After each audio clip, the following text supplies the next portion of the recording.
Hello and welcome to Fireside Chat number 15. This is Dr. Kennedy Ewulu. We're going to be talking a little bit today about big dreams, making it happen for organizations and teams. And our title for today is Staying There and How to Avoid Team Dysfunctions. That is a QR code to the book. So we'll go ahead and begin.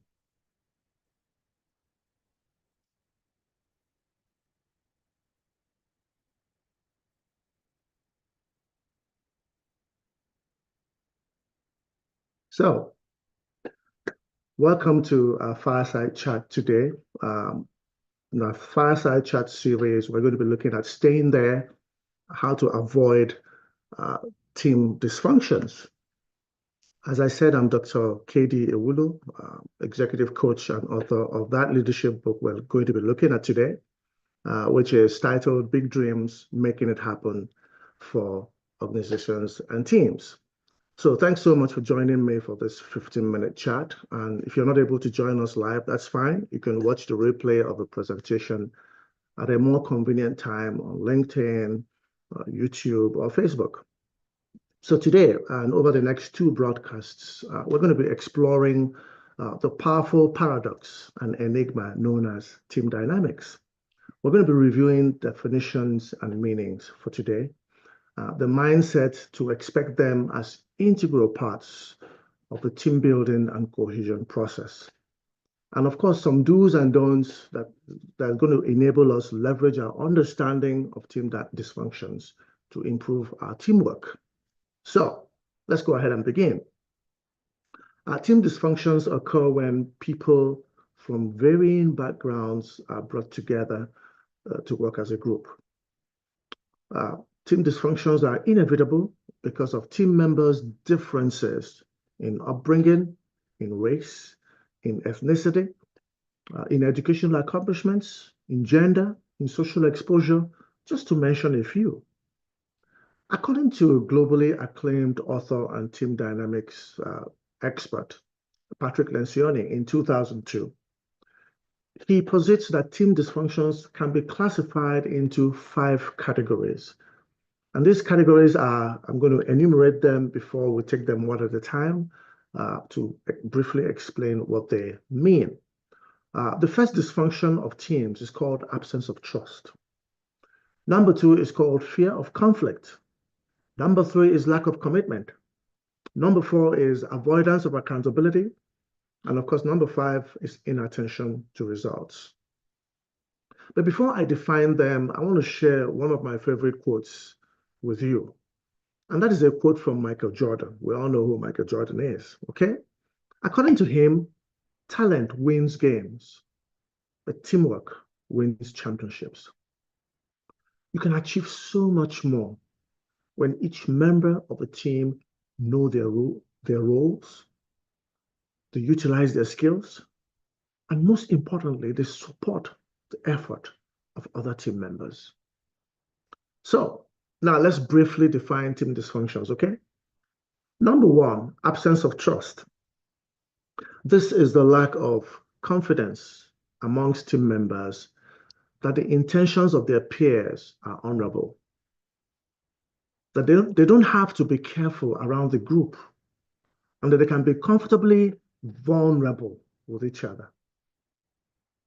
So when team members still nurture the fear that their weaknesses, their lack of professional or operative skills, their poor interpersonal skills, their mistakes, or even their requests for help can and will be used against them in future competitive spheres, they recoil. They become secretive. This becomes the basis for the first dysfunction termed absence of trust. They just don't trust that they're safe in that work environment, in that team environment. Number 2, fear of conflict. What does that mean? This happens when productive ideological conflict is shunned. People are afraid of embracing conflict. This means that passionate and sometimes emotional debate over concepts and ideas are shunned. People are afraid to engage. You say, I don't agree with that. Fear of conflict occurs because team members are wary that any passionate disagreement, particularly in the area of procedures or processes, could evolve into personality-focused, mean-spirited attacks, which are capable of hurting team members' feelings and encouraging tension.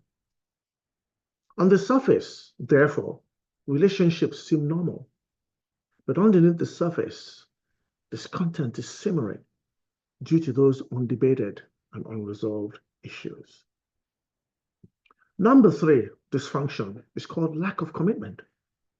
And lack of commitment happens when teams do not make clear and timely decisions. Team members seldom have complete buy-in to decisions that are reached because they didn't have room to make their own suggestions. They didn't have room to be involved in decision making. Because of that, they don't have full buy-in to whatever decisions that are reached. And this results in a lack of commitment to those decisions. To that way forward, there's a lack of commitment from those who were just mere bystanders. So basically, as I said, this dysfunction occurs when team members are not heard, consensus is impossible, and firm forward progression with the consensus decision is not practiced. As I say here, most leaders know that it is better to make a decision boldly and be wrong, and then change direction with equal boldness than to waffle and flip-flop. Again, this is according to Patrick Lencioni. The fourth dysfunction of teams is what is called avoidance of accountability. This happens when team members are reluctant or afraid to call out their peers or bosses for poor decisions or performance due to their unwillingness to feel the discomfort of dissent or engaging in difficult conversations. As Lencioni again posits, avoidance of accountability is prevalent in teams where members are afraid of jeopardizing their personal relationships and exerting peer pressure.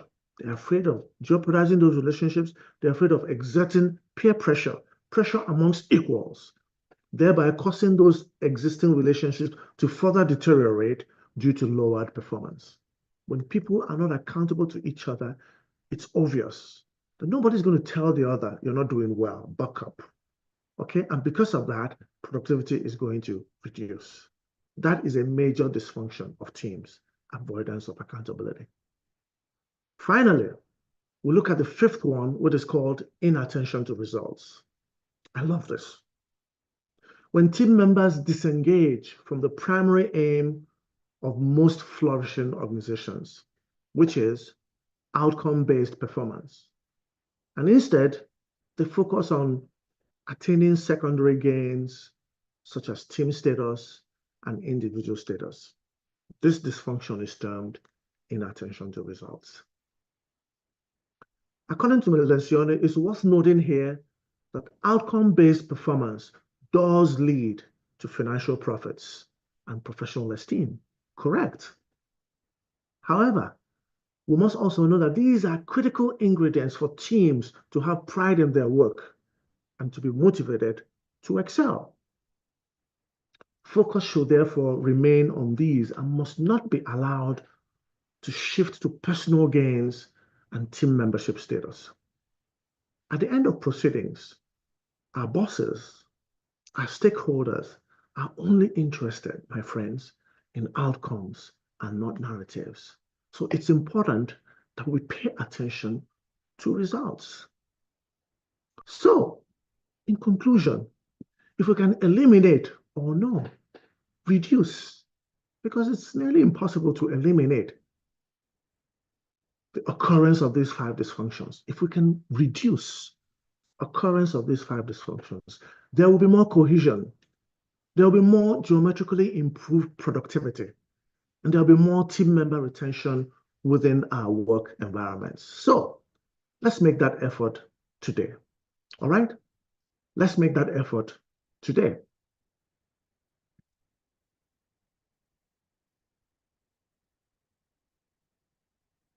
All right. So I want us to get prepared for broadcast number 16. All right? Grab my book at the QR code you see on the screen right now. Okay? Grab my book at that QR code. Give me a moment. The QR code you see right on the center of the screen there is going to lead you to any of those two links there. The paperback link is the first one, and the ebook link is the next one. Okay. If you want to have a conversation with me, discuss further, you might want to go, as you can see on the screen there, book an appointment, 30-minute appointment with me to explore all the other training initiatives we have. Apart from getting access to that book, you can see that link there for the CTP, our corporate training program initiative, and of course for our annual coaching subscription information. Those links are there. So go ahead and take a screenshot there very, very quickly. Or you can always pause this video here to look at it again and take a link and take a click there going forwards. All right.